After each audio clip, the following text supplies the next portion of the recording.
The cold did not simply arrive in the timber country that year. It came down out of the high passes like something hunting, moving from ridge to ridge, taking whatever had been left outside. In the winter of 1887, under the long gray wall of the Sawtooth, a woman's life rested on two things only: the work her own hands could prove, or the name of a man willing to stand behind her. Adelia Crane had lost the second in October. By the middle of December, the town of Brackett took the first away from her as well. They did not hang her.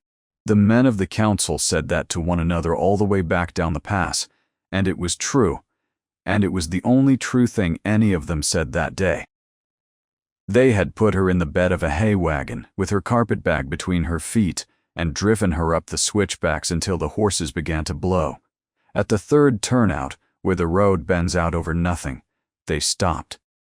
They helped her down almost gently. Harlan Pike touched his hat to her. "The Territory Road runs south from the summit," he said. "A woman with your gifts ought to manage a summit." Then the wagon turned in the narrow place, and the wheels made their small complaint, and the sound of it went down the mountain and left her standing in it. She counted what was gone, because counting was the only work left to her. The shop on Kettle Street with the green door, the brass mortar worn bright at the lip, the glass shelf of blue bottles, each one labeled in her own careful hand, the book her father had bound himself, 400 pages and 3 generations of ink, the receipts and the cautions and the doses, the house behind the shop with the stove that drew badly, Thomas. Thomas had died 14 months before, in a wet spring, and he had died slowly, and she had never been able to say why. He was 34 and strong as a door. Then his hands went numb, first the fingertips, and then the palms, and he dropped things, and laughed about it, and then he stopped laughing. White lines rose across his fingernails like the marks of a tide. He could not hold a pen. He could not hold a cup. She had boiled everything he ate, and everything he drank, and it made no difference at all, and at the end he could not tell her where his feet were. She had written down every symptom in her father's book, in the last blank pages, in a hand that got worse as the weeks went on. That book was ash now. They had burned it in the square. It was not superstition that did it.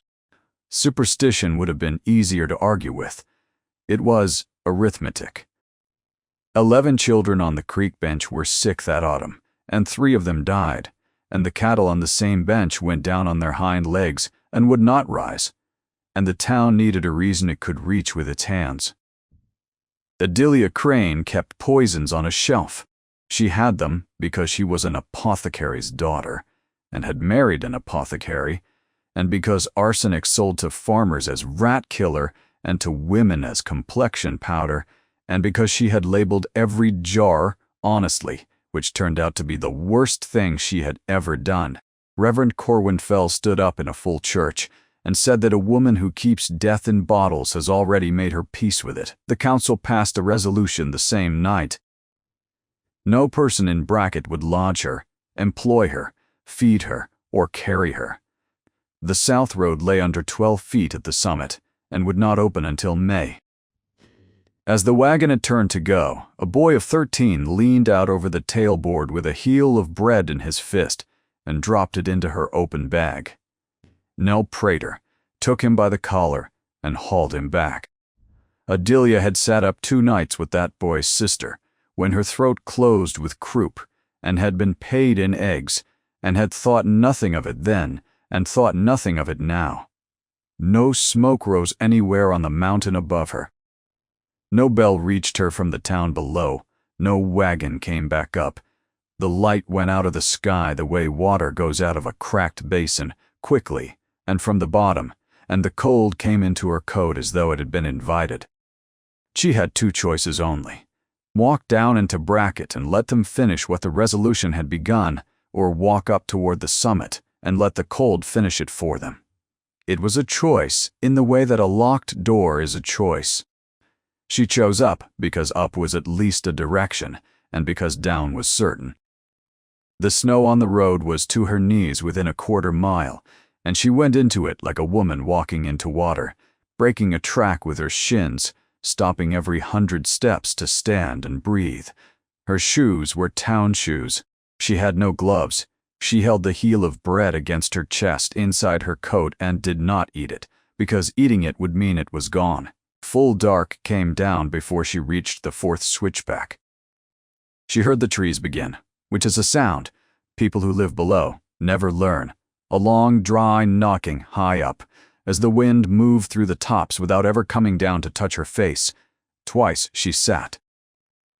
The second time she sat, she understood that she would not get up again, unless something made her. And she was still thinking about that when a man came out of the timber onto the road ahead of her. Everyone in Brackett knew about the man above Ash Fork.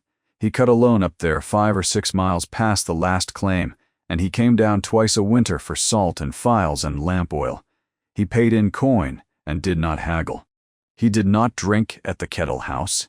He did not go to church. He did not speak, unless a question was put to him directly, and often not then. They called him Dumb Gideon. They said a falling limb had taken the sense out of him. They said he slept in a hole under a windfall and ate what he could knock down with a stone. Boys threw things at his back when he walked out of the store, and he never once turned around, and the fact that he never turned around was the proof everyone wanted. He was standing in the middle of the road with an axe over one shoulder and snow banked on the wool of his coat, and he was so much larger than the road that for a moment she thought he was something else. Then he came 3 steps closer, and she saw his eyes, and his eyes were not empty at all. They were like water running under ice, dark and moving, and not frozen in the least. "You cannot stay here," he said. His voice was low and unhurried, the voice of a man who had thought the sentence over before he spent it. "There is nowhere else," she said. He looked at her shoes. He looked at her bare hands. He looked back down the road at the single track she had broken all the way from the 3rd turnout, and something in his face changed, and it was not pity, which she could not have borne. "I have a house," he said. "It is far, and the walk is hard. You will be warm and you will be let alone. I have nothing to pay you with. I did not ask for payment." He set the axe head down in the snow and took a tally book from inside his coat and a pencil, and he turned to the back where the scale sheets were and wrote on the reverse of one. He wrote that he would give her keep and a dry room until the thaw. He wrote that in exchange she would keep his tallies and his ledgers and his correspondence. He wrote a wage figure beside it that was more than fair, and did not look up while he wrote it. Then he signed and turned the book and held out the pencil. Her fingers were too stiff to close on it. He put it into her hand and folded her hand around it with his own, and she made a mark on the line that did not look like her name. No witness stood in that road. There was no ring, no words said over them, no one to say afterward what had been agreed. It took less than 4 minutes, and it was the most binding thing that had happened to her since the church burned her father's book. He put her bag under his arm as though it weighed nothing. Then he turned, and he did not turn toward the summit and the buried territory road. He turned uphill, off the road entirely, toward the black timber. "Walk where I walk," he said. "Do not step off the track I make. Do not stop to look back at the town." The last of Brackett's lights went out behind the shoulder of the ridge before she had counted 200 steps, and they did not come back. The timber closed over them, and the wind stopped. All at once, the way a sound stops when a door is shut. Under the trees, the snow was shallower and older and blue in the last light. It smelled of pitch and cold stone, and of something faintly sweet underneath, the smell of 1,000 years of needles going down into the ground. She had never in her life been anywhere so quiet. There were no bells here, no dogs, no boots on plank walks, no voices carrying across a yard. There was her own breath, going out ahead of her in short white bursts, and the crunch and squeak of his boots breaking a path, and nothing else. For a man of his size, he moved without waste. He did not lift his feet higher than he needed. Every few minutes he stopped and stood still and tilted his head, and she thought at first he was waiting for her, and then she understood that he was listening to the mountain the way a doctor listens to a chest. The third time he stopped, she nearly walked into him. "Wait," he said. She stood shaking. She expected wolves, or men, or the crack of something coming down. Instead, he knelt and worked a flask out from inside his coat, where he had been keeping it warm against his body, and he held it out. "Drink." "I am not thirsty." "That is the trouble," he said. "Up here, the air takes the water out of you and never tells you drink." She drank. It was snow melt, and it tasted of tin, and it hurt her teeth. When she handed the flask back, her fingers went across his, and she felt his hands for the first time. They were scarred across the knuckles and the backs, and they were hard the whole way through in a manner she had never felt in a hand before, and they were careful. That was the thing, she could not fit anywhere. A hand like that had no business being careful. He took the heel of bread from her without asking, broke it, gave her back the larger piece, and put the smaller one in his mouth. Slowly, he said, "Your stomach will not forgive you if you rush it." They climbed. The pitch got steeper, and the timber thinned, and the snow got deeper again, and after an hour they came out onto an old skid road that ran along a shelf above a gorge. On the left, the mountain went up. On the right, it went down for 400 feet, and there was nothing at the bottom but the noise of water under ice. He put himself on the outside without saying anything about it. Her fear stopped being general then, and became particular, which is worse. She kept her eyes on the back of his coat. She thought about how much of what she knew was worth nothing here. She could set a fracture. She could reduce a fever, cut a fistula, deliver a child sideways if she had to. She could not tell whether the snow she was standing on wanted to stay where it was. Twice he stopped and looked up at a white chute that came down the mountain and crossed the road ahead of them, and both times he waited a long while before he moved, and once he took them back 40 yards and up around through the trees for no reason she could see. What Brackett called poverty, she thought, is a kind of fluency, and they cannot hear it because they have never learned the language. At the far end of the shelf, the wind found them again. It had swung around into the southwest while they were under the trees, and it came up the gorge carrying a smell she had learned as a girl and would have known blindfolded anywhere in the world. Snow. A great deal of it, and soon. He stopped and stood with his head up for a long moment. "We do not make the fort tonight," he said. He did not build a shelter so much as find where one was hiding. He took her to the base of a spruce, so old and broad that its lower limbs swept the ground all around it like a skirt, and underneath in the well the trunk had kept warm, the snow was barely a foot deep. He cut boughs and laid them thick on the ground, then more across the low limbs on the windward side until the well was a room. He built the fire on a platform of green logs laid side by side so it would not sink and drown itself. And he got it lit with a handful of dead twigs from the underside of the tree, dry as paper in the middle of a blizzard, and a spark off a piece of steel. In 11 minutes there was a fire, and light on the red inner bark, and a wall of snow going past 2 feet from her shoulder without touching her. She was too tired to be amazed, and she was amazed anyway.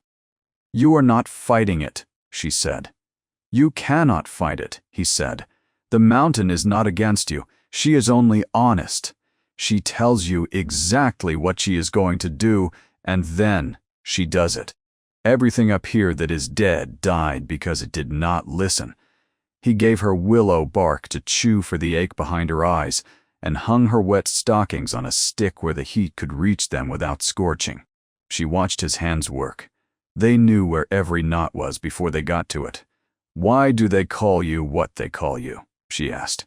He fed the fire a while before he answered. "They hear the quiet," he said. "They do not think there is a man inside it." In the morning, the storm had not finished. They went on anyway because the drift was building against the shelter, and he said staying was the greater risk, and at the creek crossing below the fork the ice took her. It was not a dramatic thing.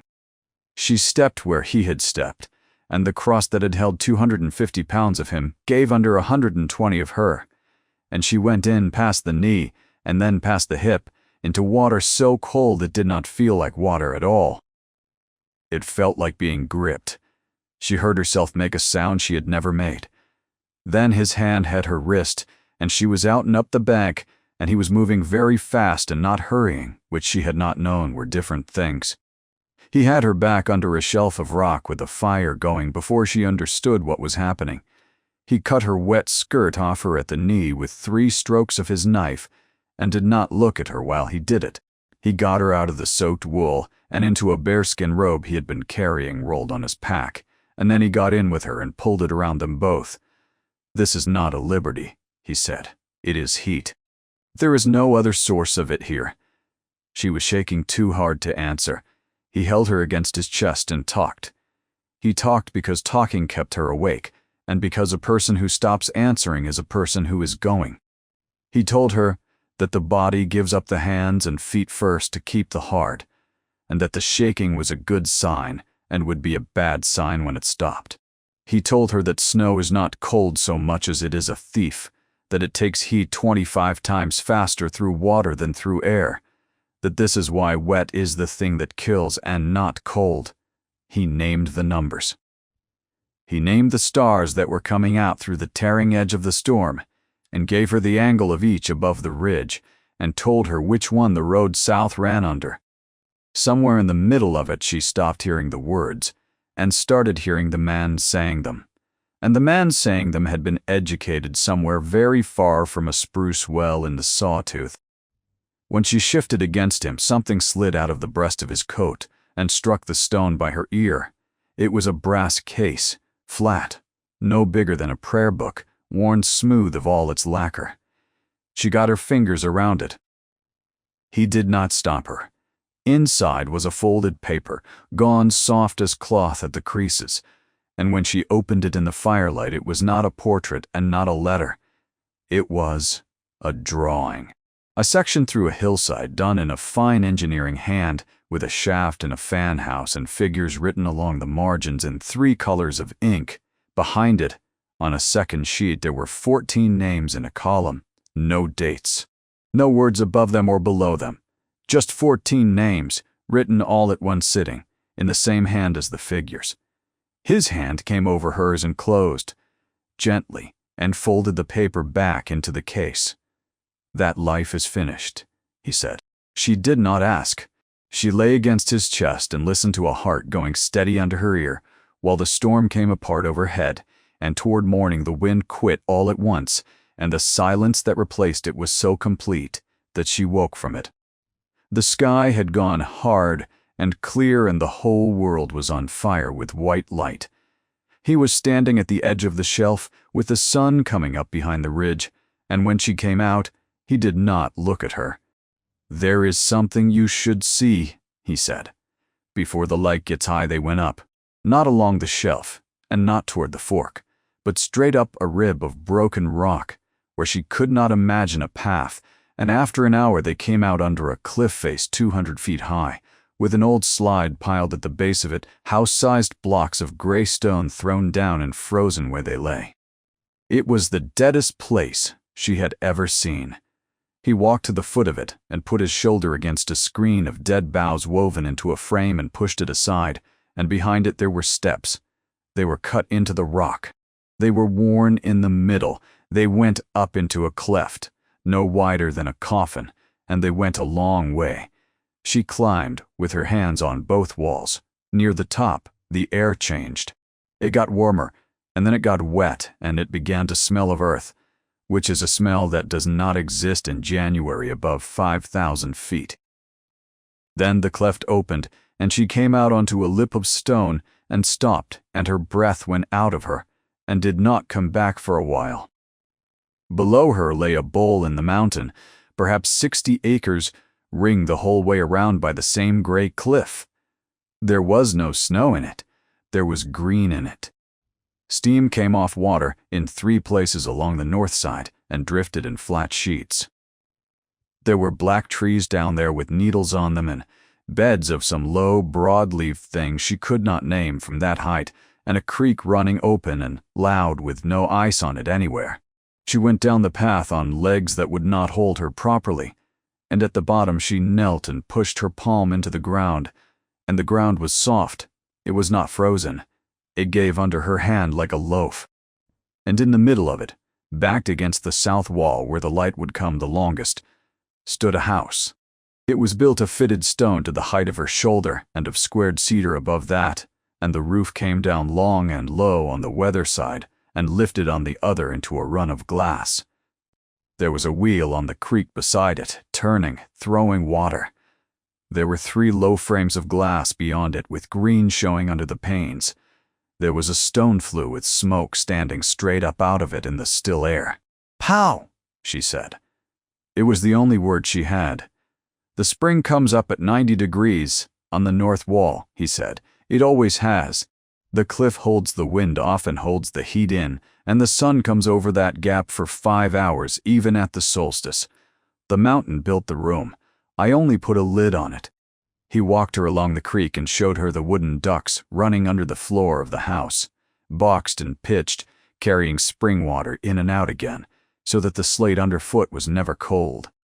He showed her the ram in the stream bed, a thing of brass and leather that used the fall of the water to push water uphill, and needed no fuel and no attention and had been running for 6 years.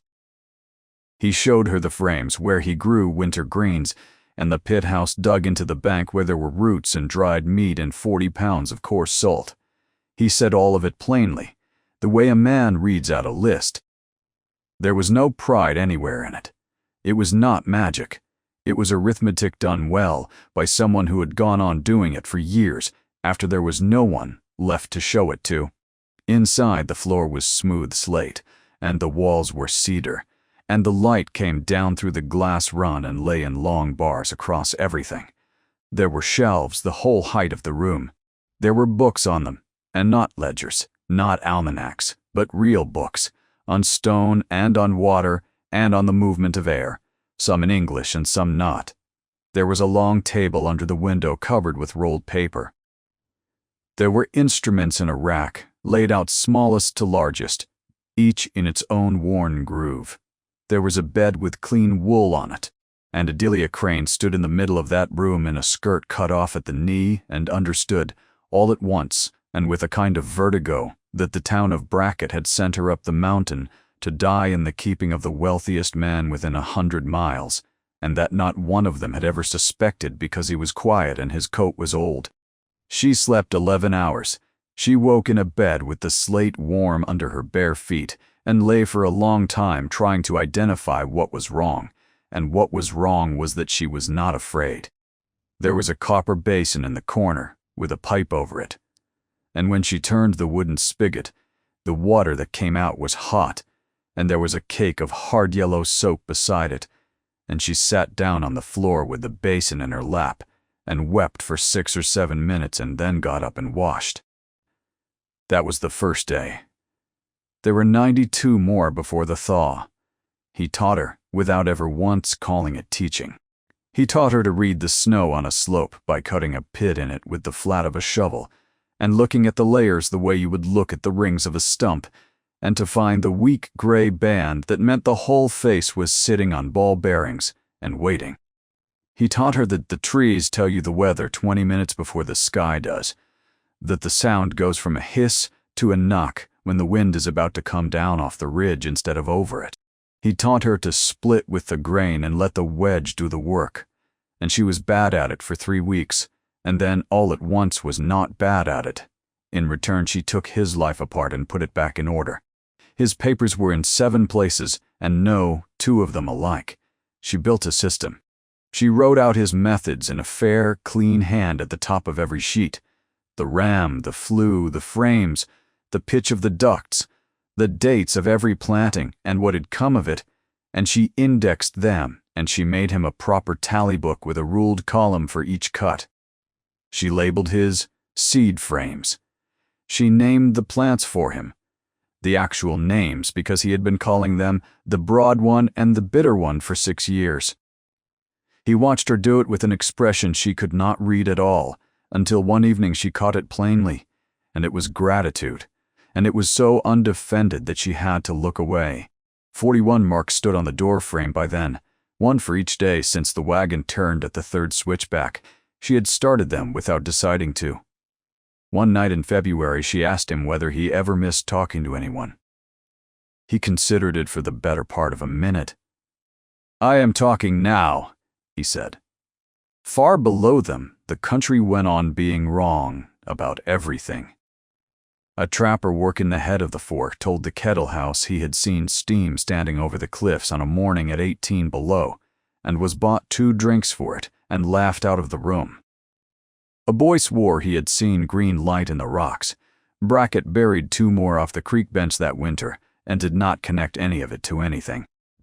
On the last night of February, with the wind going over the rim of the bowl so high above them that it sounded like a train that never arrived, Adelia set down the pen and said the thing she had been carrying for 11 weeks. "Who were you?" she said, "before you were quiet?" He did not answer for so long that the fire needed feeding twice. She had learned by then that his silences were not delays before speech. They were the speech, and you had to let them finish. Then he got up and took the brass case out of his coat, where it always was, and set it on the table between them, and opened it. "Ashworth," he said. "Gideon Ashworth.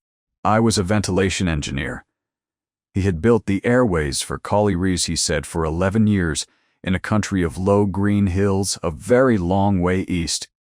It was work almost nobody understood and almost nobody wanted to pay for, because air is free and men will not credit that moving it costs money. In his 9th year, he was put over the airways at a new drift where the seam ran up under a marsh and the gas came off it steadily, and he wrote to the company that the fan house was too small for the length of the workings and that they must sink a second shaft. He wrote it in March. He wrote it again in May with figures. He wrote it in July and enclosed a drawing, and the drawing was the one lying open on the table between them.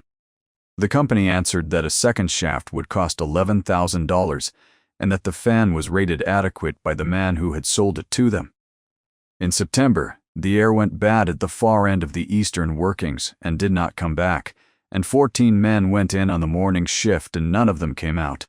He wrote the names down that night all at once, in the same ink he had used for the drawing, because he was afraid that if he waited, he would start forgetting the order. At the inquiry, the company's lawyers put him on the stand for 6 hours. They had his letters. They read them aloud and used them to prove that the man in charge of the air had known the air was dangerous and had gone on sending men into it anyway. And by the end of the second day, it was his name in the papers and not the company's. And the finding was recorded, and no shaft was ever sunk. "The last name on that list is my brother's," he said. "He was 22. I got him the place." She looked at the column of 14 and did not touch it. "So you came here," she said. "I came here to stop talking," he said. "Words cost 14 men their lives, and saved none of them. I thought if I went far enough up, I could put them down." He looked around the room, at the shelves and the instruments and the long bars of moonlight on the slate. "The mountain would not let me. She takes everything off you until only the thing you actually are is left. And the thing I actually am builds air and water, so I built it. For nobody. For 6 years. You did not run," Adelia said. "You built the thing. You could not make them build." He shook his head once, but he did not argue. "There is a works at Ash Fork now," he said after a while. 2 years and some. They treat the railroad ties there to keep them from rotting in the roadbed. They boil them in a liquor and they dig pits above the fork for what is left over, and they shovel the dirt back on it, and the pits are on the slope above where the creek turns. She had gone entirely still. "What is in the liquor?" "Salts," he said. "Copper and chrome and arsenic. Mostly arsenic. It is a good preservative. It is why I will not cut for them." Adelia Crane sat with her hands flat on the table and heard her husband's voice saying that his feet felt like they belonged to somebody else. She saw 11 children on the creek bench. She saw cattle down on their hind legs and unable to rise. She saw white lines coming up across a fingernail like the marks of a tide, and she saw the well behind the Prater house, and the well at the schoolhouse, and every well along the bench, all of them driven into the same gravel that the creek ran through. "When did they dig the pits?" she said. 3 years ago this spring. Thomas had gone numb 14 months ago. She had climbed that mountain carrying a question she did not know she was carrying, and the man in front of her had been sitting on the answer for 3 years without knowing it was worth anything to anybody. The thaw came early, and it came wrong. 4 days of rain on old snow in the first week of March, and it stripped the timber down to bare, wet ground in places and left the rest rotten. On the 5th night, the dogs of the country were quiet, and then all at once they were not, and Gideon came in from the frames and put out the lamp with his fingers. "There are horses on the fork road," he said. Adelia went under the floor. There was a hatch in the corner of the slate by the flue where he kept root crops in the warm, and she got down into it with her shoulders against the duct and heard the boards go back over her head. The pounding on the door came a minute later. She could hear all of it. There were 6 or 7 of them by the sound of the boots. Harlan Pike did the talking. He said they had followed a line of cut brush and a flume up from the fork. He said the council had passed a resolution in December concerning the woman Adelia Crane, and that the resolution gave them a right of search anywhere in the district. He said they knew she was there. "No," Gideon said. "There is no such right, and this is my ground." "You would take her part? A woman who poisoned 3 children? "This is my ground," Gideon said again, in exactly the same voice, and the second time it sounded like a wall. Someone said something about a dumb ox, and someone else laughed, and the laugh went nowhere. She heard the small, dry sound of a rifle being taken off a peg and not raised. It was enough. Boots shifted. Pike said they would be back with more men and with a paper, and Gideon said, "Come back. Not tonight." When the hatch came up, the lamp was lit again, and his hand was there, and she took it and came out and stood in the middle of the warm room, shaking with a fury she had not expected. "I will go in the morning," she said. "There is a way north over the divide. You have done more than anyone had any right to ask." He stepped between her and the door. He did not say anything at all. He simply stood there, and she understood that the door was not available to her, and that this was the whole of his answer, and he had no intention of adding to it. She sat down on the hearth. She told him about Thomas. She told him all of it, the way she had never told the doctor from the county or the reverend or anyone, how he had laughed the first time he dropped a cup, how he had asked her 3 days before the end whether she was angry with him, how she had gone through her father's book page by page for 9 weeks and found nothing that fit, and had begun to think it was in her own hands somehow, some error, some carelessness, and how they had put that thought into words for her in the square and burned the book on top of it. Gideon Ashworth listened to every word of it without moving and without once making a sound of sympathy. When she was finished, he said, "He was a man who believed you when there was no evidence for it. You are the only person who can make him right." At some hour before dawn, she stood up. She was not going north over the divide. She was going down. Sleet was coming in flat off the sawtooth when they came into Brackett in the middle of the afternoon, hitting the plank walks and the shoulders of the crowd and hissing on the torches that had already been lit against a sky the color of a bruise. She had known there would be a crowd. What she had not expected was that she would not be afraid of it. She walked to the steps of the church and turned around, and Gideon Ash stopped at the bottom of the steps and stood there with his hands at his sides and did not come up, and that was the arrangement, and neither of them had needed to discuss it. "I will speak," she said. The noise came at her in one wave. She let it break. She had learned that from the mountain. Corwin Fell got his hands up and got them quiet, because he wanted to hear what a woman who had come down off a ridge in March would say for herself. "You are burying your children," she said. "You have buried 5 since the spring before last, and every one of them lived on the creek bench, and every one of them drank from a well driven into creek gravel. Your cattle are going down on the same ground." My husband went the same way and I could not save him, and you burned the only book that might have told me why, so you will have to take it from me plainly instead. There is arsenic in your water. It is in the liquor they boil. The railroad ties in at Ash Fork, and the spent liquor goes into pits dug in the slope above the bend, and the slope above the bend drains into your gravel. Somebody laughed. Harlan Pike laughed loudest and said she had learned a new trick over the winter. You do not have to believe me, Adelia said. That is the point. I am not asking anyone here to believe anything. She turned to the smith. I need zinc. Any scrap, it does not matter. She turned to the storekeeper. I need oil of vitriol from your shelf, and it is on your shelf. I sold it to you myself. I need a clean white saucer and a lamp. She sent Ivo Prater running for a jar of water out of his own family's well, and the boy went before his mother could catch his arm. She built it on the church steps in front of 200 people. A jar, the zinc in the bottom, the acid, a cork with a glass tube through it drawn down to a point, and the pale flame at the tip of it once the gas came up. She let it burn a while. Then she took the cold saucer and held it in the flame and turned it slowly, and everyone on the steps and the first 4 rows of the crowd watched a stain spread across the white glaze, black and bright as a mirror. That is arsenic, she said.